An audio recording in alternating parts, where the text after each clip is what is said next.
அல்லேலூயா. நம்ம வாசிப்போம் ஏசாயாவின் புஸ்தகம் 54வது அதிகாரம் 8வது வசனம். அற்ப காலம் உண்ட கோபத்தினால் என் முகத்தை இமைப்பொழுது உனக்கு மறைத்தேன். ஆனாலும் நித்திய கிருபையுடன் உனக்கு இறங்குவேன் என்று கர்த்தராகிய உன் மீட்பர் சொல்லுகிறார். அல்லேலூயா.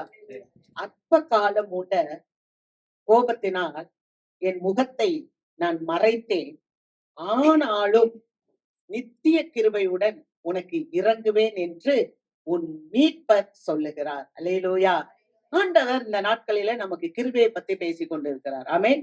என் கண்களிலே உனக்கு கிருபை கிடைத்தது, உன்னை பேர் சொல்லி அழைத்து அறிந்திருக்கிறேன். அல்லேலூயா. இங்க இன்றைக்கு ஒரு கிருபை என்னன்னா நித்திய கிருபை. நித்திய கிருபை பத்தி சொல்லுகிறார். நித்திய கிருபை அப்படின்னா என்ன அப்படின்னா எவர்லாஸ்டிங் கைண்ட்னஸ் அப்படின்னு இங்கிலீஷ்ல சொல்லப்பட்டிருக்கு. எவர்லாஸ்டிங் கைண்ட்னஸ் அப்படின்னா இரக்கம். இந்த இடத்துல இரக்கம். இந்த கிருபை என்னன்னா நமக்கு இரக்கத்தை கொண்டு வருகிறது.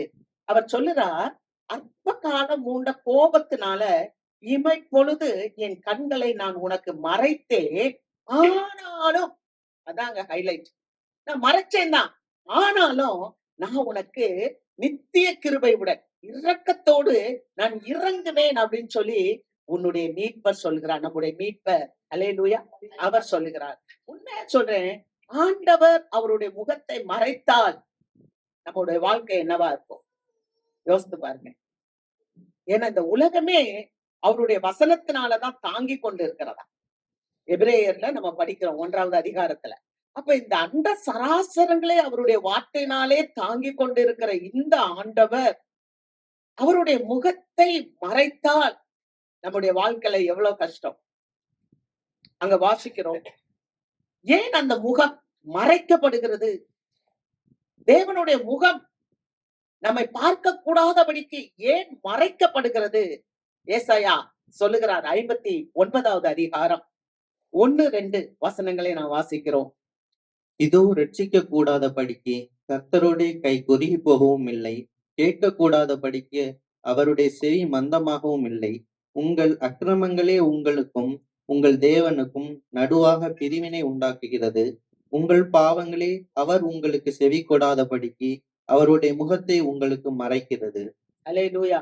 அவருடைய கைகள், அவருடைய கண்கள் காணக்கூடாதபடிக்கு இல்ல, அவருடைய செவிகள் கேட்க கூடாதபடிக்கு இல்ல. கர்த்தர் காண்கிறவர், கர்த்தர் கேட்கிறவர், எல்லாம் செய்கிறவர். ஆனால் நமக்கும் அவருக்கும் என்ன ஒரு பிரிவினை இருக்கிறது அப்படின்னா, அங்கே ஏசாயா சொல்லுகிறார், நம்முடைய பாவங்கள், நம்முடைய அக்கிரமங்கள் தேவன் நம்மை பார்க்க கூடாதபடிக்கு இருக்கிறது. அல்லேலூயா. நம்ம பார்க்கிறோம் பாருங்க, அவர் பாவத்தை பாராத பரிசுத்த கண்ணர். ஆண்டவருக்கு பாவத்தை பிடிக்காது, பாவத்தை வெறுக்கிறவர் ஆண்டவர். ஆனால் பாவியை நேசிக்கிறவர் ஆண்டவர். நான் சொல்றது நல்லா புரியுது உங்களுக்கு. பாவத்தை வெறுக்கிறவர் ஆண்டவர், பாவியை நேசிக்கிறவர் ஆண்டவர். ஆகவேதான் ஆண்டவராகிய இயேசு கிறிஸ்து சிலுவையில தொங்கிக் கொண்டு இருக்கும் போது 7 வசனங்களை அவர் பேசிக் கொண்டிருந்தார். அந்த 7 வசனங்களை பேசும்போது ஒவ்வொரு தடவையும் அவருடைய பிதாவை, அவருடைய அப்பாவை, யெகோவா தேவனை பிதாவே பிதாவே பிதாவே என்றுதான் அழைத்தார். ஆனால் மனுக்குலத்தின் பாவங்கள் எல்லாம் அவருக்கு முன்பாக வரும்போது அந்த 4வது வசனத்துல அவர் சொல்லுறார், வார்த்தையில அவர் சொல்லுகிறார், என் தேவனே என் தேவனே ஏன் என்னை கைவிட்டீர்? அதுவரைக்கும் தகப்பன் தகப்பன், அப்பா அப்பா என்றுதான் கூப்பிட்டார். ஆனால் அந்த பாவம், மனுக்குலத்தின் ஒட்டுமொத்த பாவங்களும் அவருக்கு முன்பாக வரும்போது பிதாவினுடைய முகத்தை பார்க்க முடியவில்லை. ஆகவேதான் அவர் சொல்லுகிறார், என் தேவனே என் தேவனே ஏன் என்னை கைவிட்டீர்? ஏலி ஏலி லாமா சபக்தாலி அப்படின்னு சொல்லுறார். அல்லேலூயா.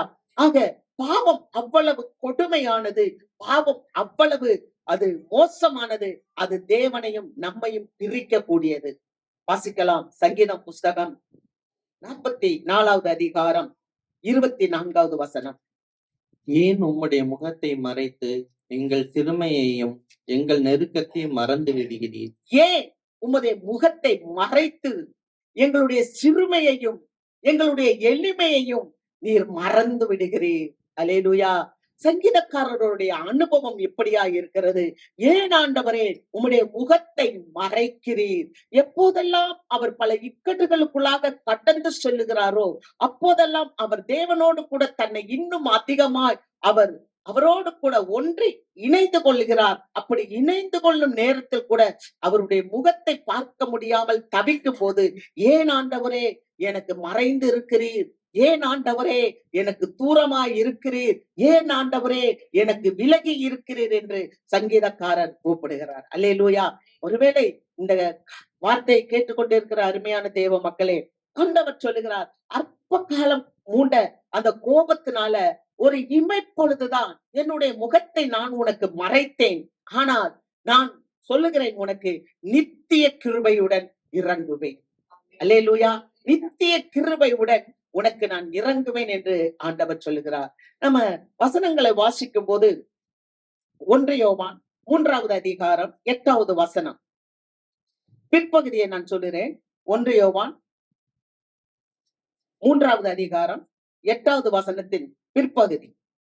பிசாசின் கிரியைகளை அழிக்கும்படிக்கு தேவகுமாரன் வெளிப்பட்டார். அல்லேலூயா.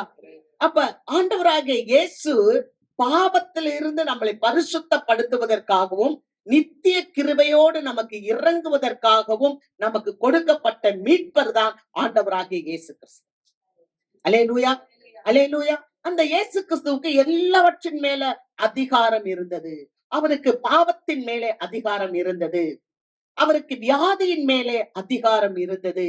அவருக்கு இயற்கையின் மேலே அதிகாரம் இருந்தது. அவருக்கு மரணத்தின் மேலே அதிகாரம் இருந்தது. அல்லேலூயா.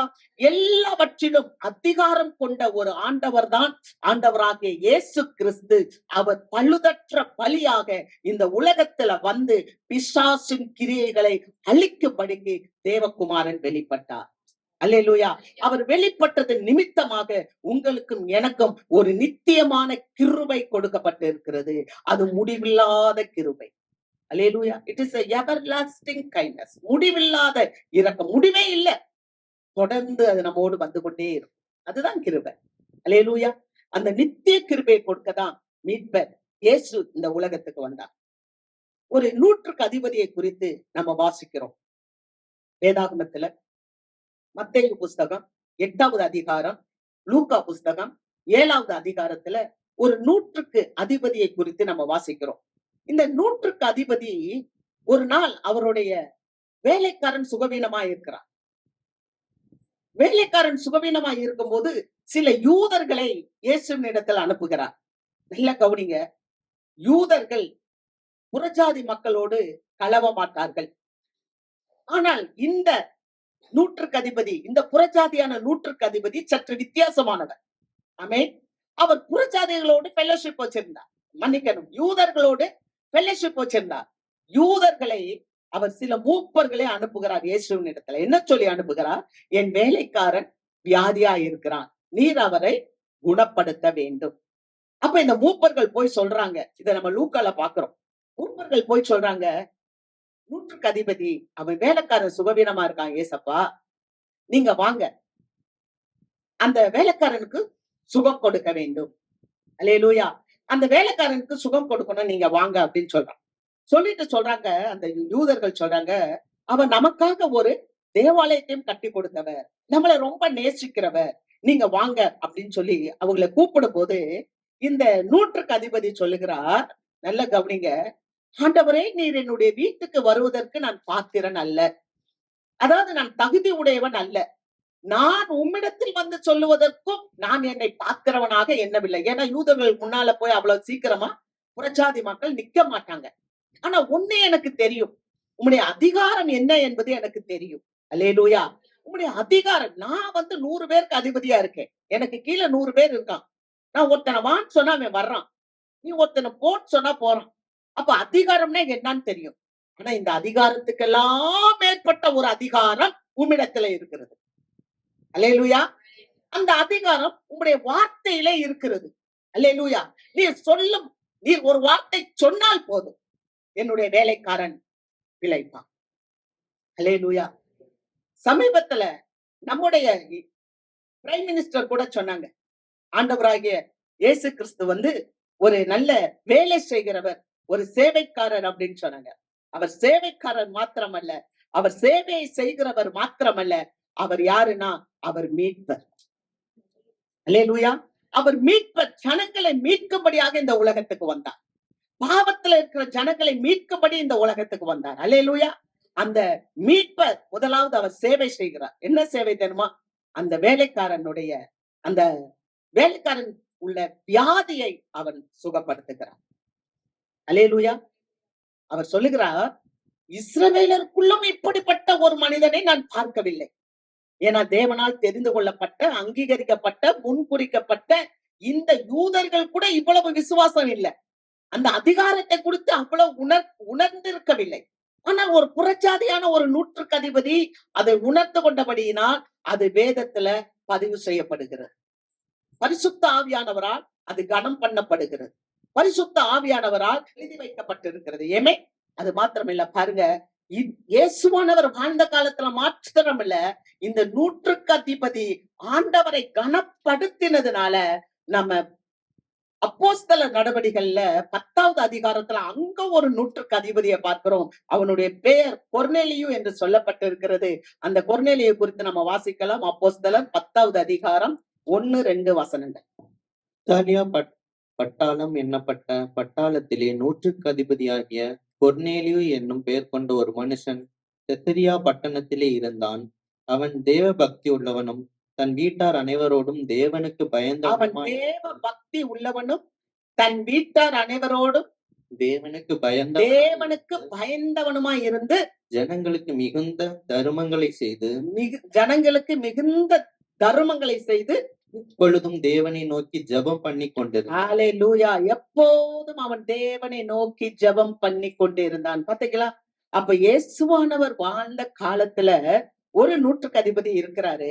அந்த நூற்றுக்கு அதிபதி இயேசுவின் அதிகாரத்தை குறித்து அறிந்திருந்தபடியினால், இயேசுவை அவர் கனப்படுத்தினபடியால் ஒரு மிகப்பெரிய தாக்கத்தை உண்டு பண்ணினார். பல ஆண்டுகளுக்கு பின்பு ஒரு நூற்றுக்கு அதிபதி அவன் பயந்து, அவன் வீட்டாரோடு பயந்து, அவன் தான தர்மங்களை செய்து, அது மாத்திரமல்ல, அவன் எப்போதும் ஜெபம் பண்ணி கொண்டே இருக்கிறான். அல்லேலூயா. ஆக ஆண்டவருடைய பிள்ளைகள், நித்திய கிருபையுடன் தேவன் நமக்கு இறங்குறாருன்னா, ஒண்ணு அவருடைய இரக்கத்தை நாம் பெற்றுக்கொள்ள வேண்டும்.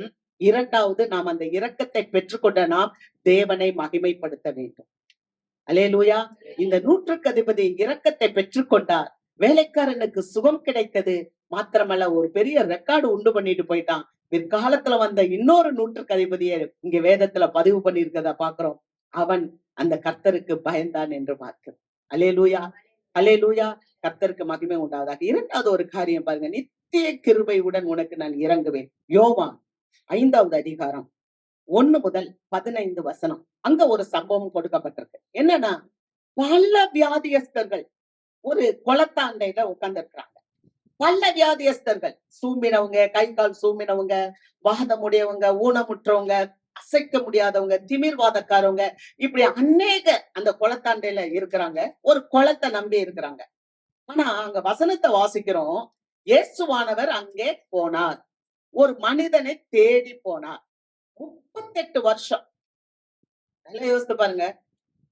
நீங்க விசுவாசிக்கணும். ஆண்டவர் சொல்றாரு, நித்திய கிருபையுடன் உனக்கு இறங்குவேன். ஒருவேளை நம்ம நினைக்கலாம், நீண்ட நாள் அந்த நோய் இருக்கு, நீண்ட நாளா இந்த கஷ்டம் இருக்கு, இதனால நான் எத்தனையோ மருந்து எடுத்துட்டேன், எத்தனையோ மாத்திரைகள் வாங்கிட்டேன், எத்தனையோ சாப்பிட்டேன், எனக்கு இதுவரைக்கும் ஒண்ணுமே இல்லை.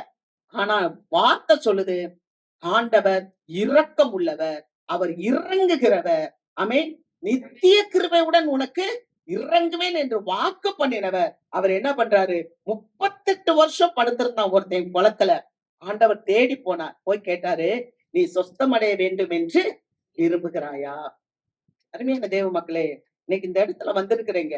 உங்களுக்கு என்ன பாடுகள், என்ன பிரச்சனைகள், என்ன தேவைகள் என்பதை உங்கள் தேவன் அறிவார்.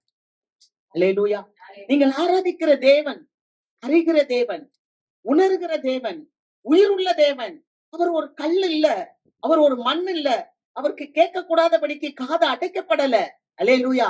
இந்த காலவேளையில உங்களை பார்க்கலாம் நம்முடைய தேவன் உங்களை நன்றாய் அறிந்திருக்கிறார். அல்லேலூயா. 38 வருஷம் படுத்திருந்தான். குளத்தையே தான் நம்பி இருந்தான். குளம் அவனுக்கு உதவி செய்ய முடியல. அவனுக்கு எந்த நபர்களும் உதவி செய்ய முடியல. ஆனால் இயேசு தேடி போனார். நீ சுகமடைய வேண்டும் என்று விரும்புகிறாயா? ஆம் ஆண்டவரே, நான் சுகமடைய வேண்டும் என்று சொல்லும்போது, உன் படுக்கை நீ எடுத்துக்கொண்டு நட என்று சொன்னால் உடனடியாக அவனுக்கு சுகம் கிடைத்தது. அல்லேலூயா, அல்லேலூயா, அல்லேலூயா. கர்த்தருக்கு மகிமை. உடனடியாக சுகம் கிடைத்தது. அங்க அந்த வசனத்தை நாம் திரும்ப வாசிக்கிறோம். அந்த இடத்துல நம்ம வாசிக்கலாம். யோவான் 5வது அதிகாரம் 14வது வசனத்தை நாம் வாசிப்போம். அதற்கு பின்பு இயேசு அவனை தேவாலயத்திலே கண்டு, அதற்கு பின்பு இயேசு அவனை தேவாலயத்திலே கண்டு, இதோ நீ சொஸ்தமானாய், இதோ நீ சொஸ்தமானாய், அதிக கேடானதொன்றும் உனக்கு வராதபடி, அதிக கேடான ஒன்றும் உனக்கு வராதபடி இனி பாவம் செய்யாதே என்றார். இனி பாவம் செய்யாதே என்றார். அல்லேலூயா. சொஸ்தப்படுத்தினார், சுகப்படுத்தினார். ஆனால் அவர் கொடுக்கிற சுகம், அவர் கொடுக்கிற சொஸ்தமானது நித்தியமாய் நம்மோடு கூட வருகிறது. அல்லேலூயா, அல்லேலூயா. நித்திய கிருபையுடன் உனக்கு இறங்குவேன் என்றால் இட் இஸ் எவர்லாஸ்டிங் கைண்ட்னஸ். கடைசி வரைக்கும், முடிவு வரையும் நான் உனக்கு அந்த சுகத்தை கொடுப்பேன்.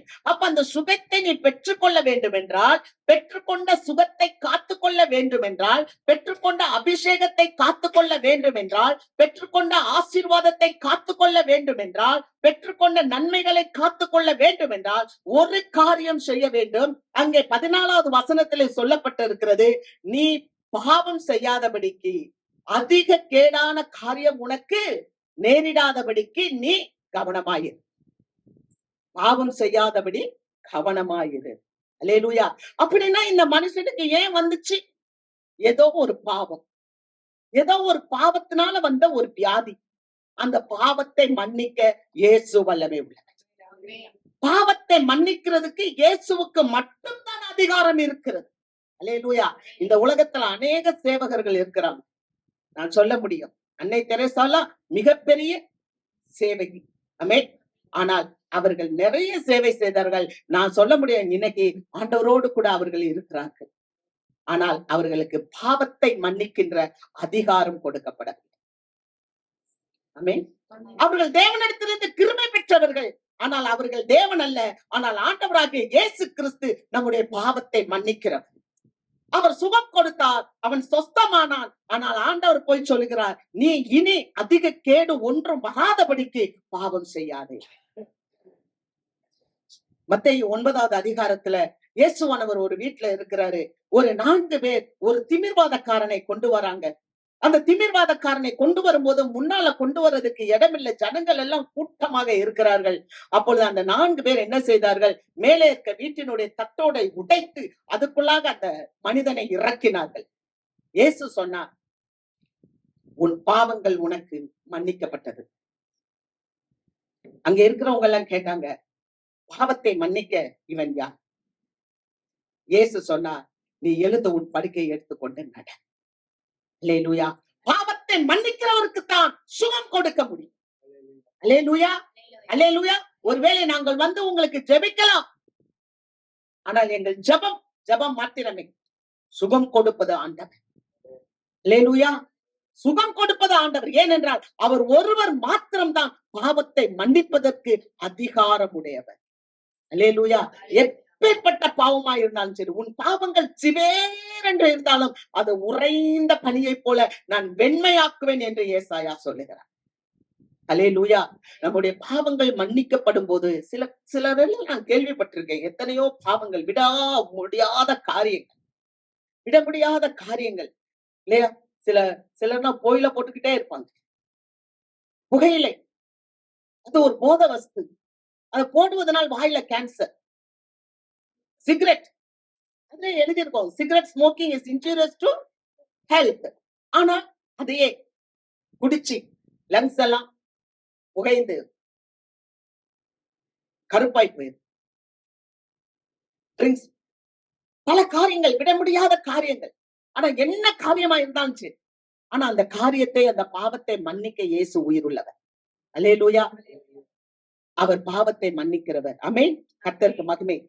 இப்ப திமிர்வாதக்காரன் இயேசுவின் இடத்தில் வந்தான். ஆனா அந்த பெதஸ்தா குளத்துல இயேசுவே தேடி போனார். அல்லேலூயா. 2 காரியங்களும் நடக்கும். சில வேளைகள்ல உங்களை தேடி வந்து கர்த்தர் சுகம் கொடுப்பார். சில வேளைகளில் நீங்கள் இயேசுவின் இடத்தில் தேடி போகும்போது தேவன் உங்களுக்கு சுகம் கொடுப்பார். அல்லேலூயா. எப்படியோ ஆண்டவர் சுகம் கொடுக்கிற தேவன். அல்லேலூயா. இன்னைக்கு அநேகர் பார்க்கிறோம். படுத்துக்கொண்டே இருக்கிறாங்க. இந்த பெதஸ்தா குளத்துல 38 வருஷம் படுத்துக்கிட்டு இருந்த மாதிரி சில மனிதர்களை பார்க்கும்போது படுத்துக்கொண்டே இருக்கிறாங்க. அவங்க வாழ்க்கை பூரா ஒரு படுக்கையே. இது யாருக்கும் ஆண்டவர் பேசுறார். யாருக்கும் ஆண்டவர் பேசுறார். படுக்கையில இருந்து எழுந்திருக்க வேண்டும். இன்னைக்கு ஏன் தெரியுமா? நம்மளுடைய வாழ்க்கையில நமக்கு அந்த ஆசீர்வாதங்கள் தடையா இருக்கிறது. வாசிக்கலாம் மத்தேயுவின் புஸ்தகம் 7வது அதிகாரம் 1 முதல் 5 வசனங்கள். நீங்கள் குற்றவாளிகள் என்று தீர்க்கப்படாதபடிக்கு மற்றவர்களை குற்றவாளிகள் என்று தீர்க்காதிருங்கள். ஏனெனில் நீங்கள் மற்றவர்களை தீர்க்கிற தீர்ப்பின்படியே நீங்களும் தீர்க்கப்படுவீர்கள். நீங்கள் மற்றவர்களுக்கு அளக்கிற அளவின்படியே உங்களுக்கும் அளக்கப்படும். நீ உன் கண்ணில் இருக்கிற உத்திரத்தை உணராமல் உன் சகோதரன் கண்ணில் இருக்கிற துரும்பை பார்க்கிறதென்ன? இதோ உன் கண்ணில் உத்திரம் இருக்கையில் உன் சகோதரனை நோக்கி, நான் உன் கண்ணில் இருக்கும் துரும்பை எடுத்து போடட்டும் என்று நீ சொல்வது எப்படி? மாயக்காரனே, முன்பு உன் கண்ணில் இருக்கிற உத்திரத்தை எடுத்து போடு, பின்பு உன் சகோதரன் கண்ணில் இருக்கிற துரும்பை எடுத்து போட வகை பார்ப்பாய். அல்லேலூயா. Hallelujah. பின்பு உன் சகோதரன் கண்ணில் இருக்கிற துரும்பை எடுத்து போட வகை பார்ப்பாய். இன்னைக்கு அநேகருக்கு குணமாக விருப்பமே இல்லை. அநேகருக்கு குணமாக விருப்பம் இல்லை. ஆண்டவர் சொல்லுகிறார், மற்றவங்களை குற்றவாளி என்று தீர்த்து கொண்டே இருக்காதீங்க. முதல்ல நம்மளை பார்ப்போம். அல்லேலூயா. என்னுடைய நிலைமை என்ன? நான் எப்படி இருக்கிறேன்? என்னுடைய காரியம் என்ன? இந்த காரியங்களை நம்ம யோசிக்கும் போது நம்ம பிறரையே குறிச்சு, பிறருடைய குடும்பத்தை குறிச்சு, பிறருடைய பிள்ளைகளை குறிச்சு, பிறருடைய எதிர்காலத்தை குறிச்சு, பிறருடைய கரியரை குறிச்சு, இப்படியே நம்ம பார்த்து பார்த்து அவங்கள குற்றப்படுத்திக்கிட்டே இருக்கிறத நிப்பாட்டிட்டு நம்மள நம்ம பார்க்க ஆரம்பிக்கும் போது அங்க என்ன ஒரு பெரிய ஆசீர்வாதத்தை நாம் பெற்றுக்கொள்வோம். அல்லேலூயா. அதனால ஆண்டவர் சொல்ற, உன் கண்ணில் இருக்கிற உத்திரத்தை நீ உணராமல் உன் சகோதரன் கண்ணில் இருக்கிற துரும்ப பாக்குறது என்ன? அநேக நேரம் நம்ம குணப்பட முடியாம இருக்கிறதுக்கு ஒரு காரணம், வியாதியா இருக்கிறதுக்கு ஒரு காரணம், அநேக நேரம் நம்ம டிப்ரெஷனா இருக்கிறதுக்கு ஒரு காரணம் என்னன்னா, ஏத்த வீட்டுல அவங்க அப்படி இருக்காங்க, பக்கத்து வீட்டுல அவங்க அப்படி இருக்காங்க, இந்த தூர இடத்துல இவங்க இப்படி இருக்காங்க. மற்றவங்களே பார்த்து பார்த்து பார்த்து அவங்களே குறை சொல்லி அவங்களே இது பண்ணி, இது ஒரு வகையான ஒரு நோய். அந்த நோயை சொல்லி சொல்லியே, ஒரு காரியத்தை சொல்லி சொல்லியே நம்ம படுக்கையில கிடக்கிறத பார்க்கலாம். அதை விட்டு நம்ம எழுந்திருக்க. அல்லேலூயா. அதனாலதான் அவர் அழகா சொல்றார், இதோ உன் கண்ணில் உனக்கு இருக்கு, உனக்கு வீட்டுல இருக்கு பிரச்சனை, உன் காரியத்துல இருக்கு பிரச்சனை, அந்த காரியத்தை பாருப்பா. உன் பிரச்சனையை நீ பாரு. உன் சகோதரன் கண்ணில் இருக்கிற துரும்ப நீ எடுத்து போட வகை பார்க்க வேண்டாம். மாயக்காரனே, உன் கண்ணில் இருக்கிற உத்திரம். அடுத்தவன் கண்ணில் என்ன தெரியுமா இருக்கு? அடுத்தவன் கண்ணில் சின்னதுதான் இருக்கு, சின்ன துரும்புதான் இருக்கு. ஆனா நம்ம கண்ணில் என்ன இருக்கு? ஒரு பெரிய உத்திரம். உத்திரம்னா பெரிய ஒரு இது.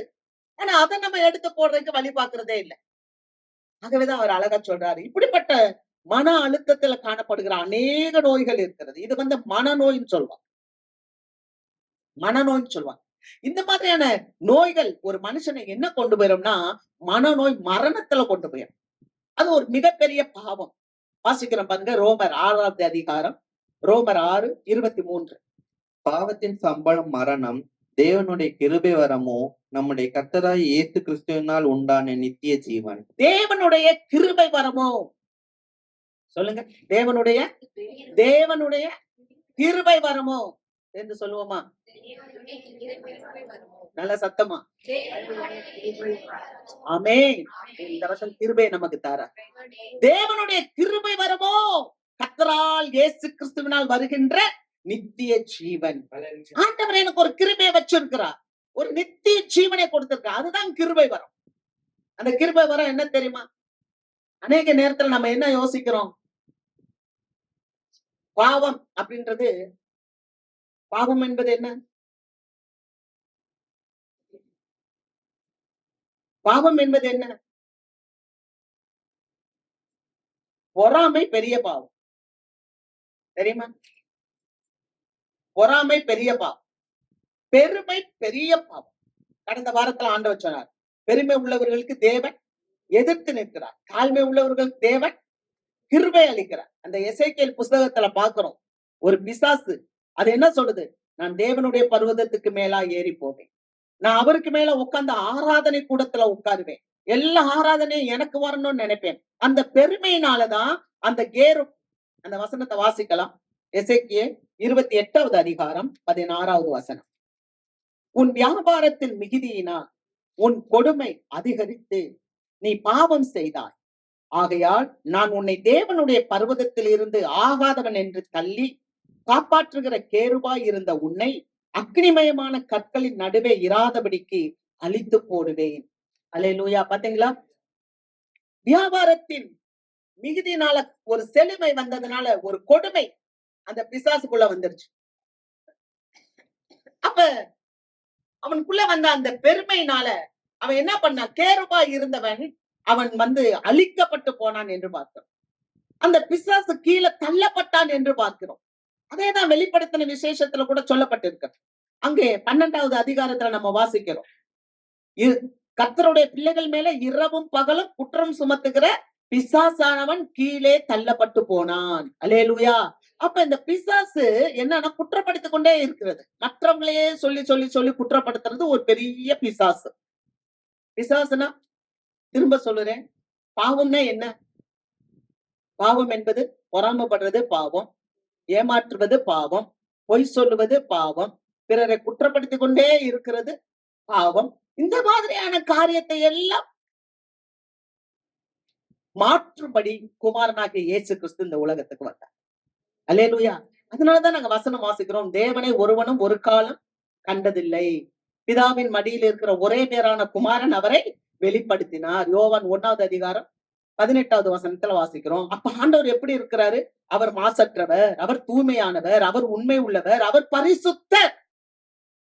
அல்லேலூயா. அவர் பரிசுத்தர். அதனாலதான் அவர் சொல்றார், நான் பரிசுத்தராகவே நீங்களும் பரிசுத்தமா இருங்கள். அப்ப நம்முடைய உள்ளத்துல அந்த பரிசுத்தம் இருக்கணும். நம்ம மற்றவங்களை குற்றப்படுத்திக்கிட்டு இப்படி இப்படின்னு சொன்னா நமக்கு மரணம் வந்துரும். அந்த மரணத்துல இருந்து நம்மளை விடுவிக்கதான் ஆண்டவராகிய இயேசு கிறிஸ்து நமக்கு கிருபையாய் கொடுக்கப்பட்டார். அதான் நம்ம ரோமர் 6:23 வாசிக்கிறோம். பாவத்தின் சம்பளம் மரணம். கர்த்தராகிய இயேசு கிறிஸ்து நமக்கு கிருபையாய் நித்திய ஜீவனை கொடுக்கும்படி பிதாவால் அனுப்பப்பட்டார். அல்லேலூயா. கர்த்தருக்கு மகிமை. அப்ப இரண்டாவது நமக்கு பாக்குற காரியம் என்னன்னு சொன்னா, அவருக்கு வியாதியின் மேல அதிகாரம் இருக்கிறது, பாவத்தின் மேல அதிகாரம் இருக்கிறது. அல்லேலூயா. பாவத்தின் மேல அதிகாரம். முதலாவது நூற்றுக்கு அதிபதி அதிகாரத்தை உணர்த்தார். ஆமென். இந்த இடத்துல பாவத்தின் மேல அதிகாரம் இருக்கிறது என்பதை உணர வேண்டும். ஆமென். மூன்றாவது காரியம், அவர் கடலையும் காற்றையும் அதட்டுகிறவர். இயற்கையின் மேல அவருக்கு அதிகாரம் இருக்கு. நித்திய கிருபையுடன் உனக்கு இறங்குறேன். அப்ப ஒருவேளை இந்த நாள்ல உங்களுக்கு அப்படி ஒரு பெரிய போராட்டம் குடும்பத்துல இருக்கலாம். சீஷர்களை ஆண்டவர் அனுப்பி வச்சார். நீங்க போங்கப்பா, அக்கறைக்கு போங்க அப்படின்னு சொன்னார். அக்கறைக்கு போங்கன்னு சொல்லும் போது சீஷர்கள் எல்லாம் போகும்போது வழியில ஒரு பெரிய காற்று அலைக்கழிக்குது. படகை ஃபுல்லா அப்படியே ஆட்டுது. ஆட்டும் போது சீஷர்கள் ரொம்ப பயப்படுறாங்க. ஐயோ ஆண்டவரே என்ன செய்யறது அப்படின்னு சொல்லி பயந்து இருக்கும்போது இயேசு அங்க வருகிறார். அல்லேலூயா. அப்படிதான் போட்டிருக்கு. நீங்க வாசிக்கலாம். வீட்டுல போய் வாசிங்க. மத்தேயு எழுதின நற்செய்தி நூல் 14வது அதிகாரம் 22ல இருந்து 36 வசனங்கள் வரை. அது மார்க்ல 6வது அதிகாரம் 45 முதல் 56 வசனம் வரைக்கும் அங்க காணப்படுகிறது. அவர் எப்படி கடலையும் காற்றையும் அதட்டுகிறார் அப்படின்றத பாக்குறோம். அப்ப இவங்க ரொம்ப பயந்து ஆண்டவரே நாங்க என்ன செய்வோம் போது அங்க ஆண்டவர் இயேசு முன்னால போய் நிக்கிறார். ஒண்ணு சொல்லுறேன், நித்திய கிருபையுடன் உனக்கு இறங்குவேன்னு சொன்னார். உங்க வாழ்க்கையில பிரச்சனை வரும்போது ஆண்டவர் அப்படியே சும்மா இருந்துட மாட்டார். ஆமென். உங்க வாழ்க்கையில பிரச்சனைகள் வரும்போது, போராட்டங்கள் வரும்போது, உங்க படகு ஆடும் போது அவர் சும்மா இருக்க மாட்டார். அவர் உங்களுக்கு முன்னால வந்து நிற்பார். அவர் அந்த ராத்திரி அங்க நடுநிசி 3 மணிக்கு, அதிகாலை 3 மணிக்கு இயேசு அப்படியே அவங்க முன்னால வந்து நிக்கிறாரு. ஐயோ பிள்ளைங்க எல்லாம் படகுல அலைக்கழிக்கப்படுதே, இருட்டா இருக்குதே, இந்த மாதிரியான ஒரு ராத்திரியில பிள்ளைங்க கஷ்டப்படுறாங்களேன்னு வந்து நிக்கும் போது உங்களை சோதிக்கிறாரு. இவங்க எல்லாம் சொல்றாங்க, ஐயோ பேய், ஐயோ ஆவேசம் அப்படின்னு பயப்படுறாங்க. அப்ப இயேசு சொல்றாரு, திடன் கொள்ளுங்க. திடன் கொள்ளுங்கள்னா அது கிரேக்க பாஷை. திடன் கொள்ளுங்கள்னா பயப்படவே பயப்படாத. ஆமென். பயப்படவே பயப்படாத, திடன் கொள் அப்படின்னு சொல்ற. உடனே பேதுரு கேட்கிறாரு, ஆண்டவரே நீரே ஆனா நான் இந்த தண்ணியில நடந்து வரபடி எனக்கு செய்யுங்க. எப்படி நம்ம ஆளு? நீங்க தானா? நீங்க தான் வந்திருக்கீங்களா? அப்படின்னா நானும் இந்த தண்ணியில நடக்க எனக்கு அருள் செய்யுங்கன்னும் போது இறங்கி நடந்து வான்ட்டார். இப்ப பேதுரு நடக்குறான். நடக்கும்போது என்ன ஆகுது? அந்த வசனத்த வாசிப்போம். மத்தேயு 14:30.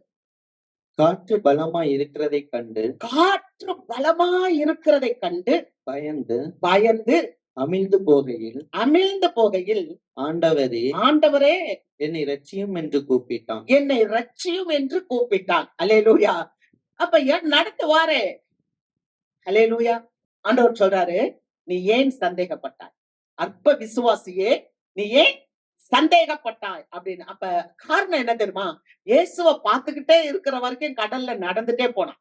நான் திரும்ப சொல்லுவேன், படிக்கிற பிள்ளைங்களுக்கு, ஸ்டூடெண்ட்ஸ் உங்களுக்கு சொல்றேன், வாலிப பிள்ளைங்களுக்கு சொல்றேன், உங்க வாழ்க்கையில நீங்க இயேசுவ முன்னால வச்சுட்டு போனீங்கன்னா எல்லா காரியத்திலும் சக்சஸ் எடுப்பீங்க. அல்லேலூயா. நீங்க நினைக்காதீங்க, நீங்க உங்க பலத்தை பார்க்காதீங்க, நீங்க ஆண்டவரை மட்டும் பாருங்க. யங்ஸ்டர்ஸ் மட்டும் இல்ல, யூத்துக்கு மாத்திரம் இல்ல, நீங்க மற்றவங்களும் தான். நீங்க வேலை செய்யலாம், நீங்க வியாபாரம் செய்யலாம், நீங்க தொழில் செய்யலாம், அல்லது எந்த ஒரு காரியமா இருந்தாலும் சரி. அந்த சங்கீதக்காரர் சொல்லுகிறார், கர்த்தரை எனக்கு முன்பாக நான் வைத்திருக்கிறேன், ஆகையால் நான் அசைக்கப்படுகிறேன். அல்லேலூயா. உங்க தேவனாகிய கர்த்தரை நீங்க முன்னால வச்சு ஒரு காரியத்தை நீங்க நடத்தி பாருங்க, உங்களுக்கு பயமே இல்லை. ஆண்டவர் சொன்னார், அற்ப விசுவாசியே நீ ஏன் சந்தேகப்பட்ட? காரணம் என்ன தெரியுமா? அது வரைக்கும் இயேசுவையே பார்த்து நடந்தவன் இப்ப இயேசுவை பார்க்கறதை விட்டுட்டு பிரச்சனைகளை பார்க்க ஆரம்பிச்சிட்டான். இன்னைக்கு தேவ பிள்ளைகளுடைய வாழ்க்கையில ஒரு பயம் வர்றதுக்கு காரணம் என்னன்னா, அவங்க பிரச்சனையை தான் பாக்குறாங்க. ஆனா அதனாலதான் இயேசு சொன்னாரு, உனக்கு கடுகளவு விசுவாசம் இருந்து இந்த ஒரு பெரிய மலையை பார்த்து இது தள்ளுண்டு கடலுல போன்னு சொன்னா நீங்க சொன்னபடியே நடக்கும். அல்லேலூயா. உங்களுக்கு கொஞ்சம் விசுவாசம் இருக்கும். அதுதான் உண்மை. பாருங்க, உங்களுக்கு கடுகளவு விசுவாசம் இருந்தா ஒரு பெரிய மலையை பார்த்தே நீ போன்னு சொன்னா அது எப்படி போகும்? அது ஏதாவது ஒரு திட்டத்தை ஆண்டவர் கொடுத்து அரசாங்கத்துல அந்த மலையை ரிமூவ் பண்ணுங்கடா. இப்ப கொஞ்ச நாளைக்கு முன்னால சொன்னாங்க, சேலத்துக்கு ஒரு பெரிய ஹை ரோட் போடணும்னா 2 பக்கமும் இருக்கிற மலையெல்லாம் கொடைஞ்சு ரோடு போடுங்க சொன்னாங்களா இல்லையா? அல்லேலூயா. அப்ப ஆண்டவர்ட்ட நம்ம போய் ஜெபிக்கும் போது பெரிய மலையும் காணா போகும். அல்லேலூயா. நம்ம வாழ்க்கையில ஆண்டவர் சொல்றாரு, உனக்கு நித்திய கிருபையுடன் இறங்குவேன் அப்படின்னு சொன்னா, நம்ம வாழ்க்கையில இருக்கிற காரியங்களை பார்த்து பயப்படக்கூடாது, போராட்டத்தை பார்த்து பயப்படக்கூடாது, நம்பிக்கையோட நம்ம நடக்க வேண்டும். அல்லேலூயா. கர்த்தர் உங்களை அப்படியே நடத்துவார். 4வது மரியாள குறிச்சு வாசிக்கிறோம். மகதலேனா மரியாள். லூக்கா 8வது அதிகாரம் 1, 2 வசனங்களை வாசிப்போம். லூக்கா 8வது அதிகாரம் 1, 2 வசனங்கள். பிசாசின் மேல ஆண்டவருக்கு அதிகாரம் இருந்தது. வாசிப்போம். லூக்கா 8, 1, 2 வசனம். பின்பு அவர் பட்டணங்கள் தோறும் கிராமங்கள் தோறும் பிரயாணம் பண்ணி தேவனுடைய ராஜ்யத்திற்குரிய நற்செய்தியை கூறி பிரசங்கித்து வந்தார். 12 அவருடனே கூட இருந்தார்கள். அவர் பொல்லாத ஆவிகளையும் வியாதிகளையும் நீக்கி குணமாக்கின சில ஸ்திரீகளும் 7 பிசாசுகள் நீங்கின மகதலேனால் எண்ணப்பட்ட மரியாளும். அல்லேலூயா. அங்க வாசிக்கிறோம், 7 பிசாசுகள் துரத்தப்பட்ட மகதலேனா மரியாள். அப்ப அநேக பெண்கள் ஆண்டவரோடு கூட இருந்தாங்க. ஆண்டவரோடு கூட இருந்து தன்னுடைய ஆஸ்திகளால் ஆண்டவருக்கு ஊழியம் செய்தார்கள். இயேசு என்ன பண்ணாரு? கிராமங்கள் தோறும் பட்டணங்கள் தோறும் அவர் பிதாவினுடைய ராஜ்யத்தை பிரசங்கம் பண்ணி கொண்டிருந்தார். அவருக்கு அநேக ஸ்திரீகள் எல்லாரும் வந்து உதவி செய்தார்கள். என்ன உதவி? பண உதவி செய்தாங்க. அங்க எல்லாம் பணக்கார பெண்கள் தான். ஆனா அவங்க கிட்ட என்ன இருந்துச்சுன்னா பிசாசு இருந்துச்சு. ஆண்டவர் 7 பிசாச துரத்தி இருந்தார் அப்படின்னு பாக்குறோம். அல்லேலூயா. இந்த மரியாள்னா என்ன? மரியாள் அப்படின்னாலே கண்ணீர் என்று அர்த்தம். மேரி. மரியாள்னா மேரி இங்கிலீஷ்ல.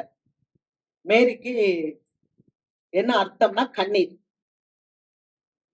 இந்த மரியாள் வந்து எபிரேய பாஷையில என்னன்னா மிரியாம். மிரியாம் கேள்விப்பட்டிருக்கீங்களா? மிரியாம் யாரு? மோசேயினுடைய சகோதரி. அப்ப ஏற்கனவே மரியாள் வந்து பழைய ஏற்பாட்டுல இருக்காங்க இல்லையா? பழைய ஏற்பாட்டுல கண்ணீர் இருக்கு. இப்ப புதிய ஏற்பாட்டுல மரியாள் 5 மரியாள்களை பாக்குறோம். 1 விர்ஜின் மரியா. யாரு? கன்னி மரியாள். 2வது மகதலேனா மரியா. 3வது பெத்தானியாவுல இருந்த மரியாள். ஆண்டவருடைய காலுக்கு எண்ணெய் பூசினவர். 4வது மார்க்கினுடைய அம்மா மரியா. பேதுரு வந்து சிறைச்சாலையில இருக்கிறார். அப்ப மார்க்கோடைய தாய் வீட்டுல பிரேயர் நடக்குது. சிறைச்சாலையில இருந்து பேதுருவ ஆண்டவர் வெளியே கொண்டு வர்றார். அல்லேலூயா.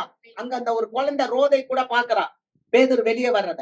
அப்ப மார்க்கின் பேர் கொண்ட ஒரு அடுத்து 5வது கிளையப்பா மரியாள். அதாவது யாக்கோபு யோசேப்பு இவங்களுடைய தாயா. 5 மரியாள்கள் இருக்கிறாங்க. இதுல ஒரு மரியாளை தான் நம்ம பாக்குறோம், மகதலேனா மரியாள். இந்த அம்மா பயங்கரமான ஒரு செல்வந்தர். ஆனா இந்த அம்மாக்கு என்ன இருந்துச்சுன்னா பிசாசு பிடிச்சிருந்துச்சு. ஆனால் இந்த பிசாசு பிடிச்ச இந்த மரியாளுடைய பிசாசுகளை தேவன் துரத்தினார். வாசிக்கலாம் அப்போஸ்தலர் 10வது அதிகாரம் 38வது வசனம். நசரேயனாகிய இயேசுவை தேவன் பரிசுத்தாவினாலும் வல்லமையினாலும் அபிஷேகம் பண்ணினார். தேவன் அவருடனே கூட இருந்தபடியினாலே அவர் நன்மை செய்கிறவராயும் பிசாசின் வல்லமையில் அகப்பட்ட யாவரையும் குணமாக்குகிறவராயும் சுற்றித் திரிந்தார். அல்லேலூயா. அவர் பரிசுத்த ஆவினால் நிறைந்தவராயும் நன்மை செய்கிறவராயும் பிசாசின் வல்லமையில் அகப்பட்டவர்களை குணமாக்குகிறவராகவும் சுற்றி திரிந்தார். அப்ப இயேசுவானவருக்கு பிசாசின் மேல வல்லமை இருக்கிறது. அல்லேலூயா. எங்கெல்லாம் பிசாசு ஆண்டவரை பாக்குதோ அப்பெல்லாம் பிசாசு வந்து கேக்குது, ஐயோ ஆண்டவரே எங்களை கெடுக்கவா இங்க வந்தீர், எங்களை விட்டு போயிரு. அப்ப தீய சக்தி ஆண்டவர்கிட்ட வராது. அல்லேலூயா. பயப்படும். உங்களுக்குள்ள பரிசுத்த ஆவியானவர் உள்ள வந்துட்டாருன்னா உங்களுக்குள்ள யார் வர முடியாது, தீய சக்தி வர முடியாது. ஆமென். ஆண்டவர் கூப்பிடாரு, மரியாளே என்றார். ரபுனி, போதகரே. Praise the Lord. அவ ஒரு போதகரா தான் பார்த்திருந்திருக்கான் இயேசுவை. அந்த சத்தத்தை கேட்ட உடனே போதகரே, நான் அதை படிக்கும்போது நான் யோசித்தேன், நமக்கு விருப்பமான ஒருத்தவங்க மரித்து போயிட்டாங்கன்னா நம்ம போய் அந்த இடத்துல இருந்து நம்ம அழுகும் போது உண்மையாவே ஒரு மனுஷன் உயிர்த்தெழுந்து அப்படி வந்து நம்மளை கூப்பிட்டா எப்படி இருக்கும்? ஜஸ்ட் இமேஜின், கற்பனை செய்து பாருங்க. நான் அப்படி யோசித்தேன், எந்த அளவுக்கு அவ அன்பு. அவர் சொல்றாரு, நீ போய் சகோதரனுக்கு சொல்லு. வசனத்தை வாசிக்கலாம். 20வது அதிகாரம் யோவான் 20 15வது வசனம். இயேசு அவளை பார்த்து, ஸ்திரீயே, ஏன் அழுகிறாய்? யாரை தேடுகிறாய் என்றார். அவள் அவரை தோட்டக்காரன் என்றெண்ணி, ஐயா, நீர் அவரை எடுத்துக்கொண்டு போனதுண்டானால் அவரை வைத்த இடத்தை எனக்கு சொல்லும், நான் போய் அவரை எடுத்துக் கொள்ளுவேன் என்றார். நான் போய் அவரை எடுத்துக் கொள்வேன் என்றார். அடுத்து பாருங்க 17வது வசனம். இயேசு அவளை நோக்கி, என்னை தொடாதே, என்னை தொடாதே, நான் இன்னும் என் பிதாவினிடத்திற்கு ஏறி போகவில்லை. நீ என் சகோதரரிடத்திற்கு போய் நான் என் பிதாவினிடத்திற்கும் உங்கள் பிதாவினிடத்திற்கும் என் தேவனிடத்திற்கும் உங்கள் தேவனிடத்திற்கும் ஏறி போகிறேன் என்று அவர்களுக்கு சொல்லு என்றார். மகதலேனா மரியாள் போய் தான் கர்த்தரை கண்டதையும் அவர் தன்னுடனே சொன்னவைகளையும் சீஷருக்கு அறிவித்தாள். ஹல்லேலூயா. ஒரே ஒரு காரியம் தாங்க, இயேசுவை உண்மையா கண்டுட்டோம்னு சொன்னா, இயேசுவோட வார்த்தையை உண்மையா கேட்டுட்டோம்னு சொன்னா நம்மளும் அறிவிக்க ஆரம்பிச்சோம். ஹல்லேலூயா. இயேசுவை பார்க்காம எத்தனை நாட்கள் வந்து சபைக்குள்ள உட்கார்ந்தாலும் நம்ம வாய் திறக்கப்படாது. சீஷர்கள் கூட்டத்துல அவ இல்ல. ஆனா ஆண்டவர் சொல்றார், உன்னுடைய பிதாவிற்கும் என்னுடைய பிதாவுக்கும் உங்களுடைய தேவனுக்கும் என்னுடைய தேவனத்தையும் நான் போறேன். நீ போய் உன் என்னுடைய சகோதரனுக்கு இத அறிவி, சொல். நான் உயிரோட இருக்கிறேன் என்பதை சொல். ஆமென் சொல்ல மாட்டேங்க. ஆமென். நான் உயிரோடு இருக்கிறேன் என்பதை சொல். சபைக்கு கொடுக்கிற நித்திய கிருபை என்ன தெரியுமா? அவர் சொல்றாரு, உனக்கு நான் நித்திய கிருபை தருவேன் என்று ஒரு மீட்பர் சொல்லுகிறார்னா, மீட்ட எடுக்கப்பட்டிருந்தோம்னா நாம ஆண்டவர் அறிவிக்க ஆரம்பிக்கிறோம். அல்லேலூயா. விசுவாசம் கேள்வினாலே வரும். யாரோ ஒருத்தர் இயேசு மெய்யான தெய்வம் சொன்னாங்க, இயேசு உன்னை விடுதலையாக்குவான்னு சொன்னாங்க, நீங்க ரட்சிக்கப்பட்டீங்க, இங்க உள்ள வந்தீங்க. அப்ப கேட்ட நீங்க மற்றவங்களுக்கு சொல்லாட்டினா அவங்க எப்படி கேட்பாங்க?